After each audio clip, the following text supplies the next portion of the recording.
到你，却又惊雷起。长夜落日山河灼，你在缥缈云里花里，你在缥缈云里花里。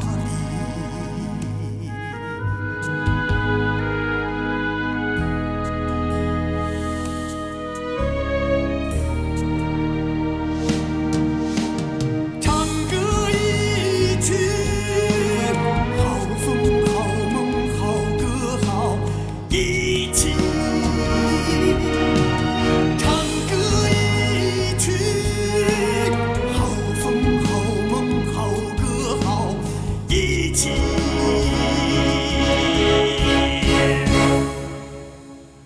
唱歌一曲。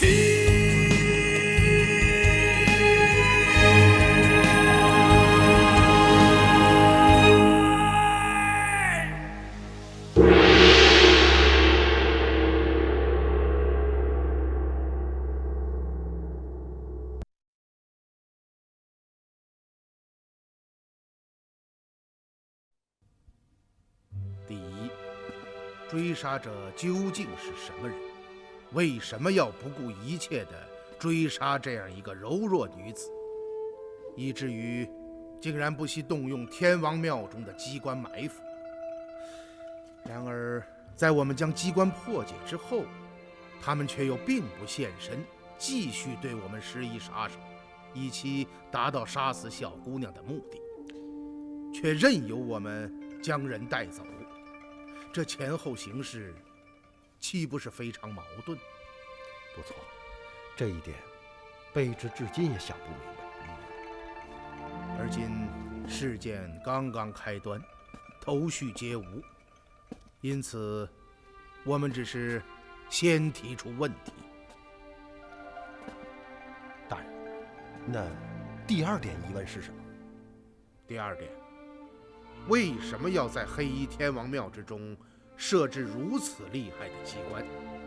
建造天王庙者是出于什么样的目的？不错，这里面一定有文章。第三，追杀者与那位甘凉一带百姓十分笃信的黑衣天王到底是什么关系？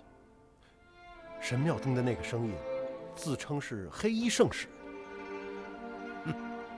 可以肯定，那个声音便是自始至终未曾露面的神秘追杀者。从他的话里，我们不难听出，此人不过是个盗用神明的不法之徒。元芳，有话直说，不必顾虑。大人，我知道您从不相信鬼神，但我们在神庙中看到的那个悬浮在半空的人头像，还有那些发自地下的巨大声音，似乎不是人力所能及的。这一点我也想不通。我们姑且说它是个谜吧，但我想总有一天会解开的。那么，这位所谓的黑衣圣使，究竟是一个人呢，还是有组织的团伙当中的一员呢？最后一点，就是萧姑娘临终前所说的那几句话：黑暗之山，大地洞响银。是啊，这几句话看似没有关系，然而前几天我们确实在道中遇到了强烈的大地洞，这说明了什么呢？这说明那几句看似没有联系的句子，定然存在着某种内在的关联。说得好。昨夜萧姑娘还提到了黑暗之山，而今日王强在闲谈之中便恰恰也提到了黑暗之山。可大人，据王强所言，那不过是一个传说而已啊。一个在弥留之际的人拼尽全身的力气说出的话，绝不会是个传说。我想，它定然关乎着巨大的秘密。今日王强所说，黑暗之山是黑衣天王的居所，这说明小姑娘死前所说的那个黑暗之山，很可能就是黑衣天王的代名词，或者至少与之有着重大的关联。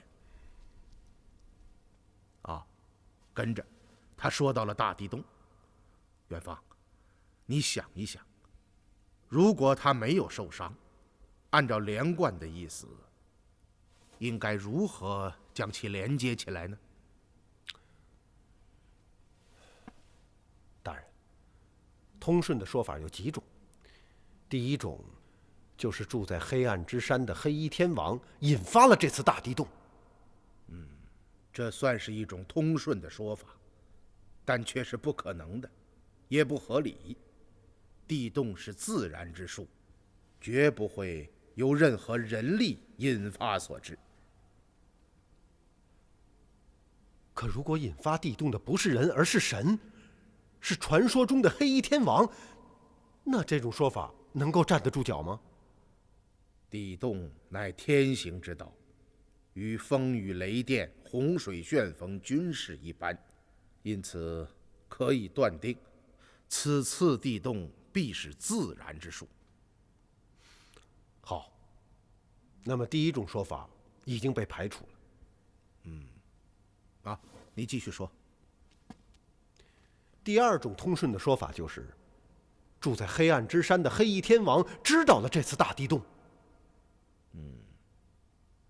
这算是一种比较合理的说法，然而却与小姑娘最后所说的响银连接不上。响银？还有呢？第三种，住在黑暗之山的黑衣天王利用了这次大地洞。这种最为合理，也为后面所说到的响银做了铺垫。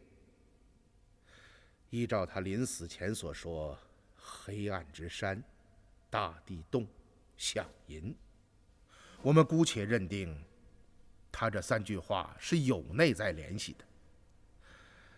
那么我们刚刚已经说到了，黑衣天王利用了大地洞。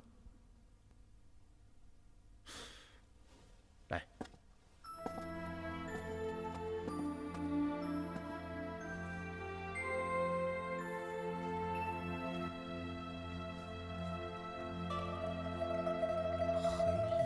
天王利用大地洞，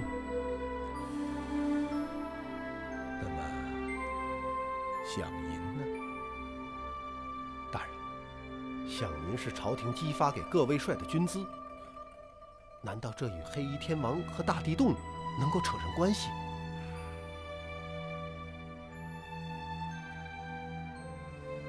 虽然匪夷所思，但却是最通顺，也是最合理的。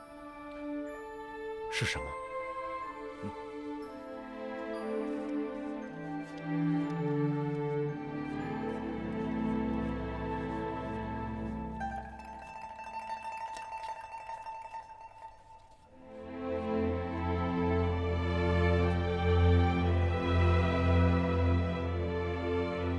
大人，这也太牵强了吧？哦，为什么？难道你还能想出一句比这句话更通顺、更合理的句子吗？通顺是通顺，可却没有必然的联系，也欠合理。黑衣天王是凉州当地人传说中的神祇，以我们在王家堡所遇之事来看，就算是有不法之徒利用黑衣天王之名为非作歹，可这些人怎么会去打朝廷饷银的主意？首先，朝廷压饷就有定制，是以12位中最精锐的卫帅检运，且军卒均为千里挑一的健者，又都是铁甲骑兵。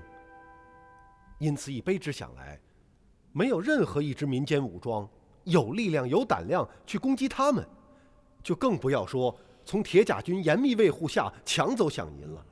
而且按照朝廷定制，押运日期、所走路径绝对保密，这些歹徒又怎么会知道呢？退一万步说，假设真有此事，那小姑娘临死前所说的也许就是另外几句话，而不是大地洞饷银。利用大地洞劫夺饷银，这不符合逻辑，也太匪夷所思了。大人，卑职以为，那小姑娘临死前的几句话虽然必有深意，但其意并非我们想象的那样。好，但愿我是杞人忧天，胡乱忖度。好吧，我们先抛开小姑娘的遗言，来推断一下她的死因吧。她的死因倒确实是与黑衣天王有些关系。这一点可以肯定。看小姑娘的穿着，很像是一个丫鬟、使女之类的人物，而我们在王家堡遇到的自称黑衣圣使的追杀者，也与黑衣天王有关。由此我们可以断定，这个小姑娘的身份定是隶属于这个所谓的天王之家，或者与之有着紧密的关系。那么你试想一下，是什么促使这些人竟不惜动用杀手，不惜动用天王庙中的机关去杀死这样一个下人呢？我想，他一定是刺探到主人最绝密的事情，否则犯不上费这么大的力气。不错，那么你想一想，小姑娘探听到的这个秘密到底是什么呢？您的意思是说，他探听到的秘密，就是他临终前所说的3句话？还有这条腰带。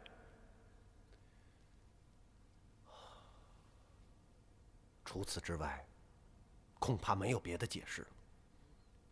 如果这个推论成立，那么黑暗之山、大地洞、饷银，以及我手中的这条腰带，便是他被杀的真正原因，也是秘密所在。小姑娘最后说道：“凉州、吉祥巷、红姑。”我想她的意思很可能是要我们赶到凉州的吉祥巷，将这条腰带交给一个叫红姑的人。不错，正是这个意思。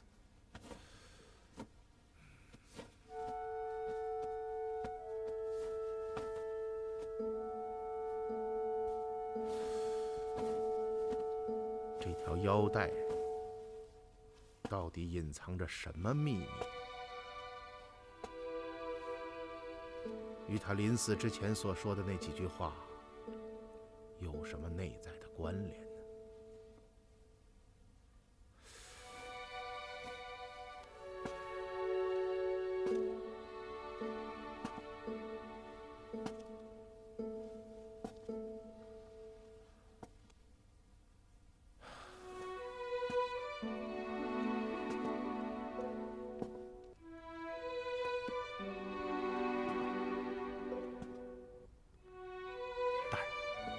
卑职先回去了。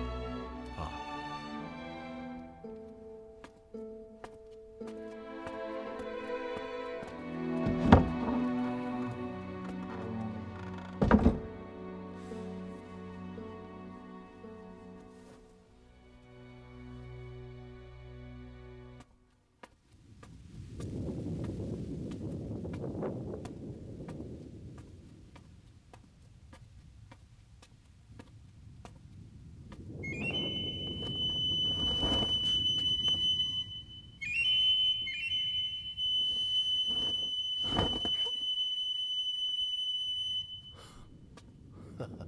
你怎么像鬼一样，一点声音也没有？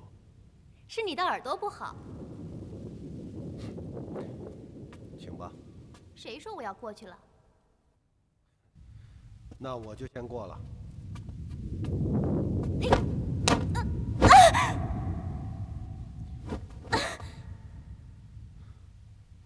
你这是做什么？想不到你还挺快的。你也不慢啊！想不到这古堡中的小丫鬟，竟然有这么好的功夫。真让我们夫人猜中了，你果然武功了得。哎，我的话还没说完呢。还有什么要说的？我们夫人请你到卧室叙话。你们夫人？是啊。什么事？你这人也真是的，夫人要和你说什么话，我这个做下人的怎么会知道啊？这好像不太合适吧？有什么不合适的？我一个大男人，夜晚跑到夫人房中，这于理不合啊。没想到你一个大男人还怕女人。你放心吧，夫人只是有几句话想问问你。好吧，请。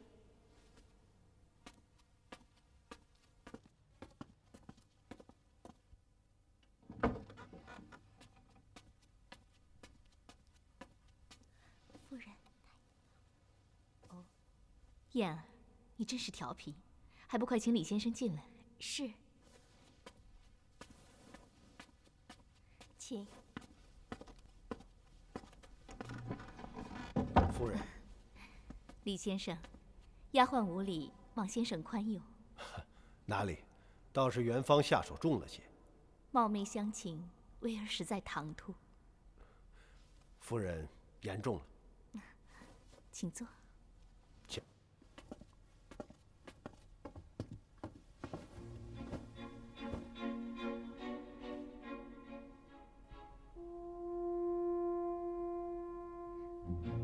李先生是哪里人？哦，祖籍河北。哦，燕赵之士，难怪英姿勃发。听丫鬟说，夫人见召元芳是有话垂询。是啊，方才在厅中听那位怀先生说起，几位曾路经王家堡。哦，正是。不知几位可见到那里有一座黑衣天王庙？因在村中借宿不成，我等夜晚便宿于庙中。哦，你们宿在庙中？哦，不知夜间遇到了什么事情吗？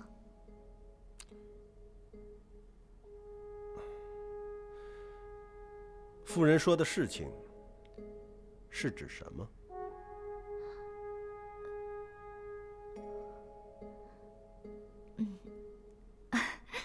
没什么。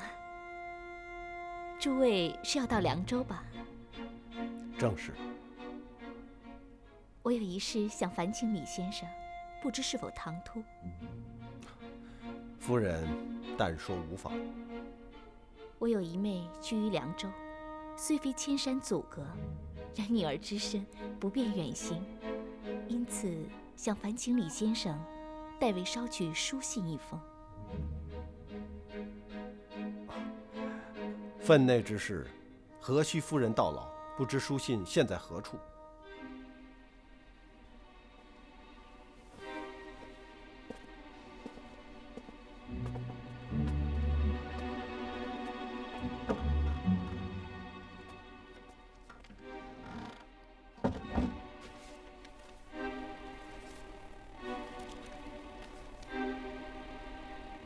凉州城西吉祥巷，交给红姑。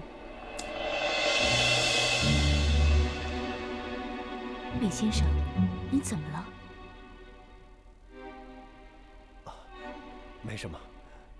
夫人是说，将信送到凉州城西吉祥巷，交给叫红姑的人。嘘。李先生，此事切不可让任何人知道，包括我的夫君。请夫人放心。今夜，诸位要惊醒一些。夫人的意思是？微儿言尽于此。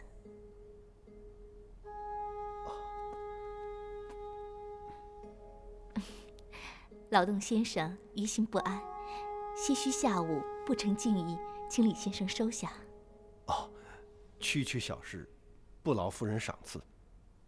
告辞了。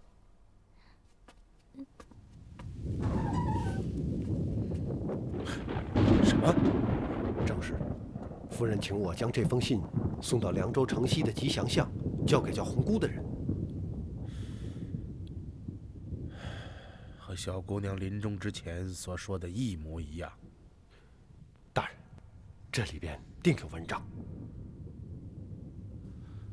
看起来，这位夫人与死去的小姑娘定有关联。大人，要不把信打开来看看？受人之托，忠人之事，私自拆看，君子不为呀！我真是服了。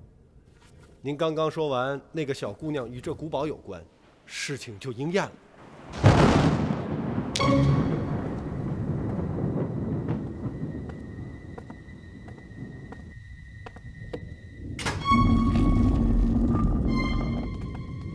圣骑士，天王请您马上到地厅商议，计划有变。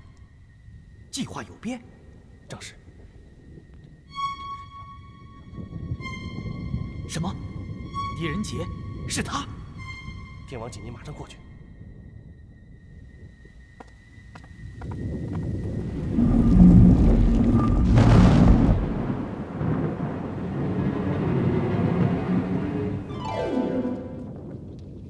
他还说了些什么？他还问起我们夜宿王家堡的情形。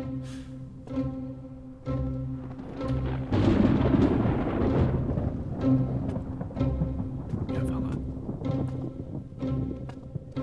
我隐隐的有一种不祥的预感。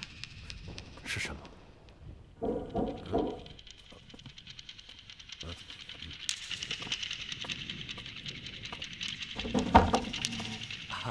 尊家，有事吗？啊，奉主人之命，为怀先生及各位送来参汤。有劳了。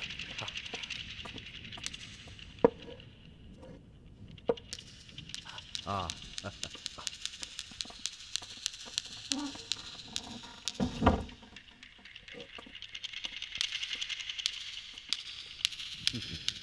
哎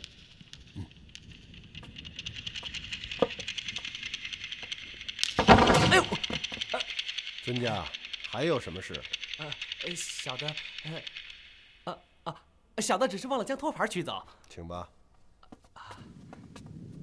哦，元芳啊，你让狄春他们到我这儿来一趟。是。老爷啊，您趁热喝吧。好，多承挂怀啊。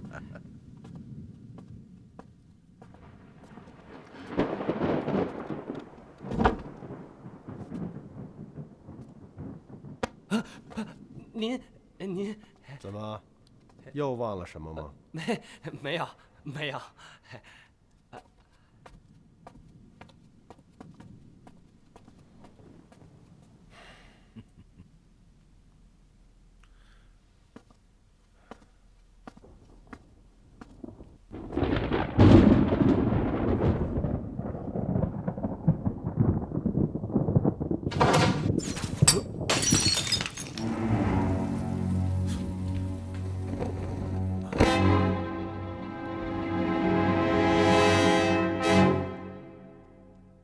夫人，好伶俐的身手啊！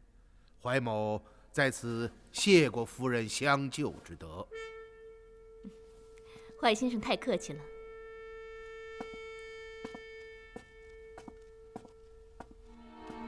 有一件事，威尔想当面向怀先生请教。哦，夫人请讲。是你们破了王家堡的天王庙，对吗？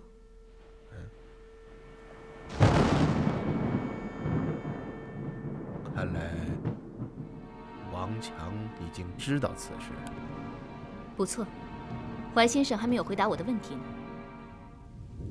好，夫人说的不错，王家堡天王庙中的机关确实被我等击破。你究竟是什么人？我们的身份并不重要，我想夫人关心的应该是那个小姑娘吧。梅香，她现在哪里？凉州吉祥巷红姑，这就是我们在天王庙中救下的那个小姑娘临终之前所说的几句话。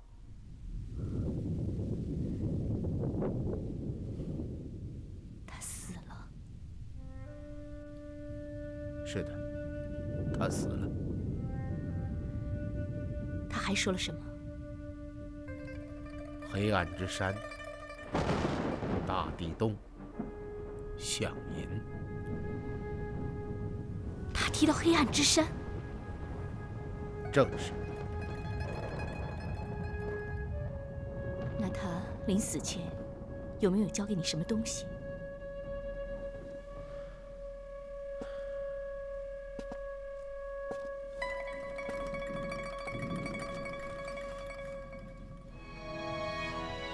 一条腰带。给我。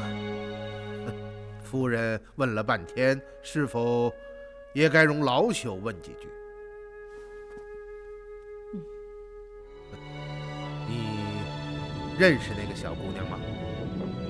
是的，她叫梅香。把腰带给我。不要着急，你们是什么关系？你有必要知道这些吗？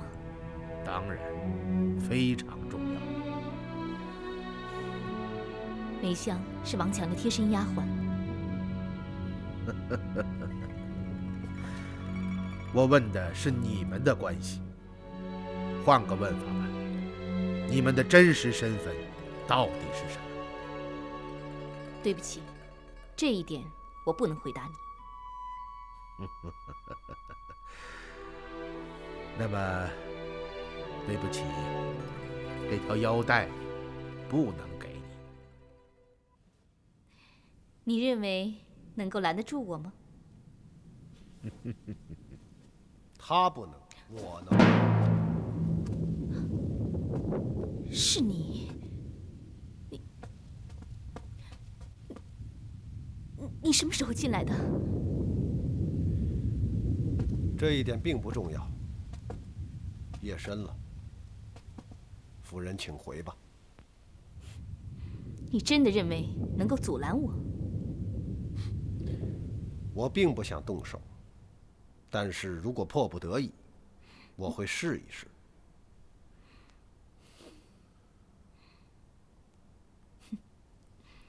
我不是你的对手，罢了。但愿你们能言而有信，将我的书信和腰带交到红姑手中。还有，王强不会放过你们，一切小心。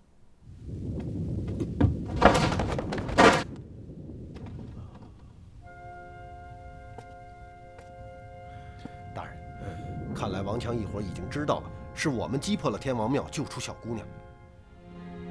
这古堡之中诡异之极，四处暗伏杀机。段方啊，我们的处境不妙啊！你看，这条腰带上绣着勾股图形，这些图案定有深意。那个死去的小姑娘叫梅香，是王强的贴身丫鬟。不错，这也就是说，她死之前很有可能是从这座古堡中逃走的。有这种可能。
你看，勾股图形。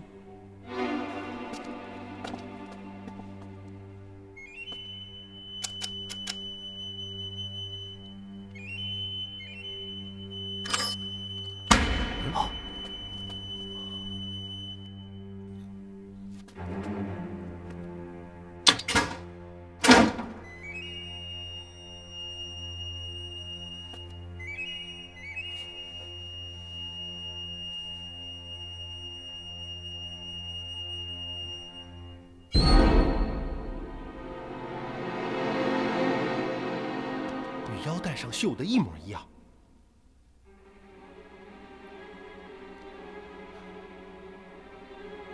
元芳，搬张凳子来。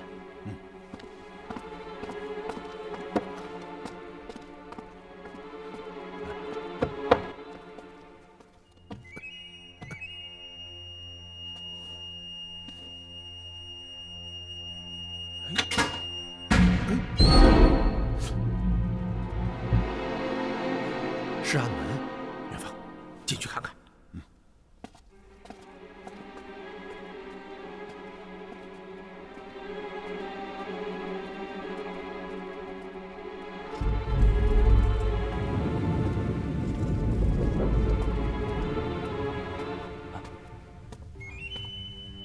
圣骑士，照您的吩咐，神堂已经送进去了。情况怎么样？我刚从楼上下来，他们的屋子里没了声响，应该是已经解决了。而今计划有变。您放心，我一定办到。小心行事。是，去吧。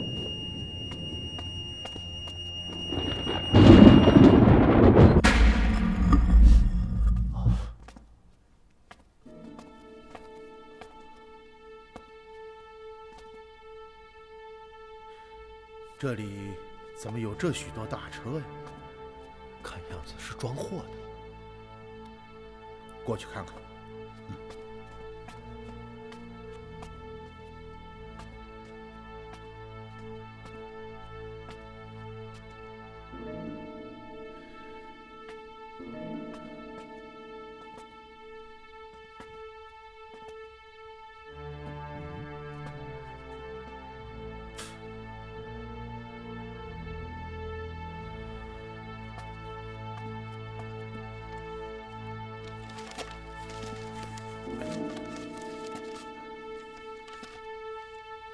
你看，这是左龙武卫的前锋。龙武卫？这里怎么会有龙武卫的前锋？难道他们与龙武卫有什么关联？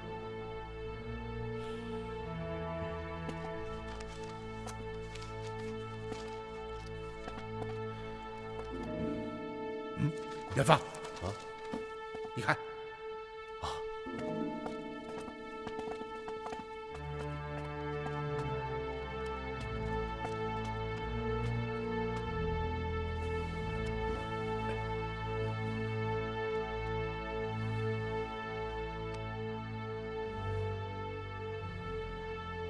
看死者的穿着，应该是这附近村中的农户。从死状看来，是中毒而亡。可这些村民怎么会死在这里？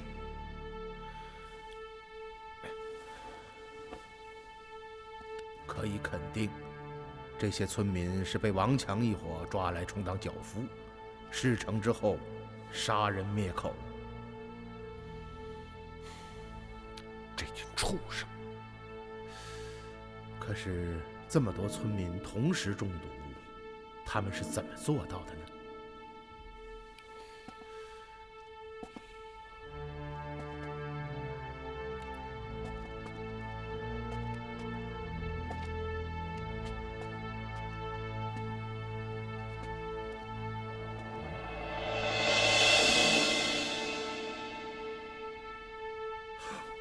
元芳，我明白了。你还记得王家堡天王庙中须弥座下的那些小孔吗？当然记得，那是释放毒气的出口。这座地厅与王家堡天王庙相同，这些村民定是被毒气熏死的。元芳，看来这地厅中藏有机关呢。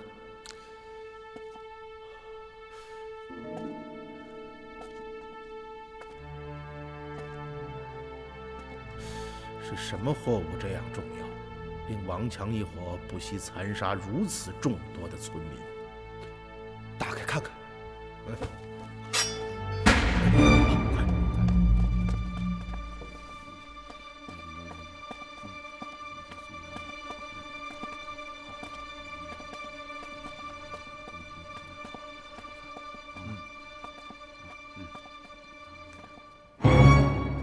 是妖怪。元芳，回去。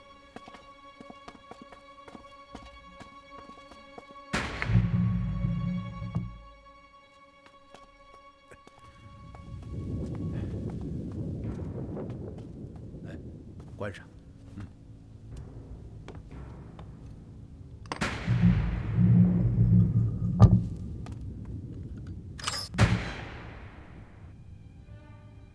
这古堡之中机关密布，暗道纵横，而且均是以勾股图形作为开关的暗号。看来梅香留下的这条腰带，便是暗门机关的通行图。大人，那些东西都是金发碧眼、白脸朱眉，定是妖邪之属啊！我看不像。可人哪有长成那个样子的？元芳啊，据史料记载，我中华曾与西洋国度通商。虽然我没有见过，可是据说那些个西洋人便是金发碧眼之辈。大人，您是说那些东西是人？应该是的。现在至少有一点可以肯定，王强一伙代表着黑衣天王这股邪恶的力量，而且他们正在筹策一个巨大的阴谋。元芳啊，那些贴着龙武卫签封的大车，令我隐隐的有一种不祥的预感呢。可惜啊，我们没有来得及将箱子打开。如果能看到箱内装的货物，也许有利于我们的判断。不过现在不难看出，死去的那个小姑娘梅香，还有夫人威尔，都是潜入这个古堡之中的卧底。那么，他们又代表着哪一方呢？大人，这小小的古堡之中，热闹得很啊。那些贴着龙武卫转运使签封的车辆，与小姑娘梅香临终之前的那些遗言，会不会有什么关联呢？您的意思是？但愿我的猜测是错误的，否则……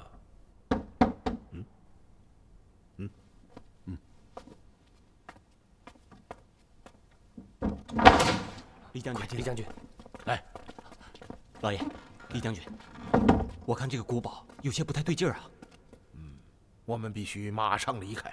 大人，恐怕这些人不会让我们这么轻易的走掉。来啊，你们几个。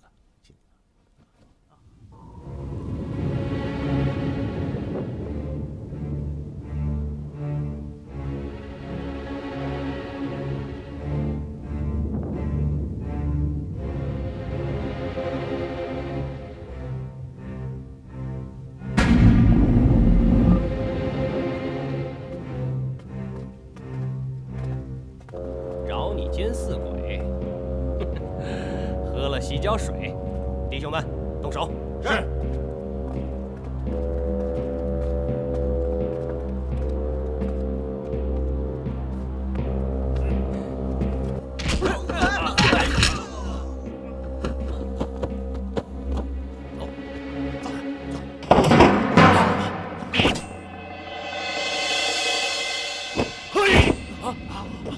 元芳，那不是真人，与王家堡天王庙中一样。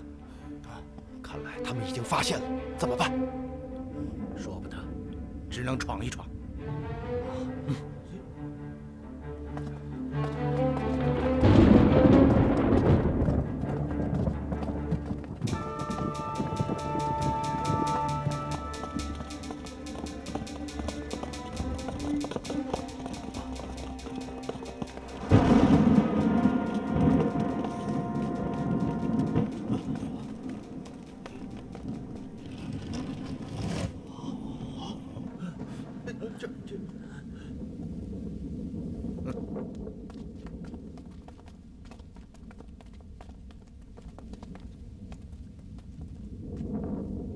怎么，怀兄这么晚了还要出去？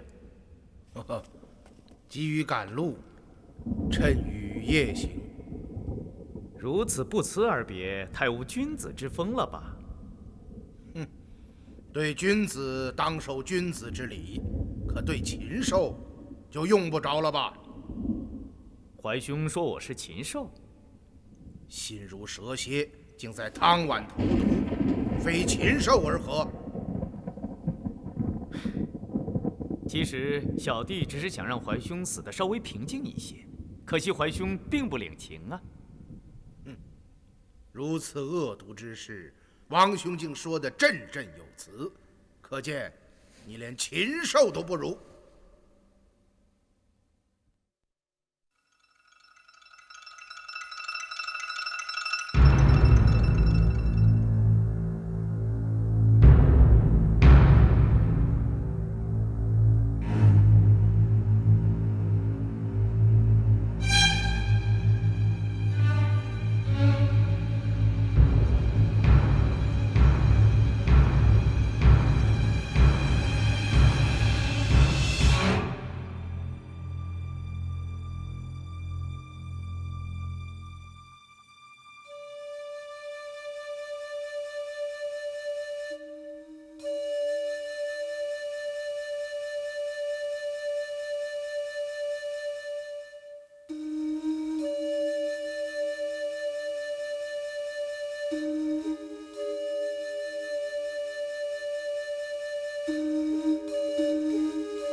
Please subscribe this channel. Below the video, please leave comment, click like and share.